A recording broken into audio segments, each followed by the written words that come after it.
Sorry about the error, guys. I guess defaulted to a private setting. What I'm going to do is I'm going to fix this and redo the video right for you now. So um, hopefully you were able to get into that opening survey.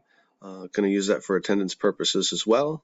There's a video on biotic and abiotic factors that you'll need to watch after. And then there's another NGS2 teacher that talks about abiotic and biotic factors as it relates to how you're going to be doing your studies. So make sure you watch those videos, and then what you're supposed to do is use the team slides that you guys prepared last week to work to complete the classification of life worksheet.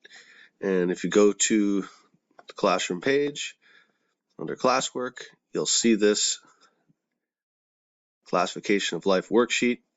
The fact sheet is there to help you out, and then the other information is there as well, so you can actually complete the classification of life worksheet. This is also designed to be the work that you do on your flex day. So again, sorry for the confusion, and hopefully you're able to get on and go to work now.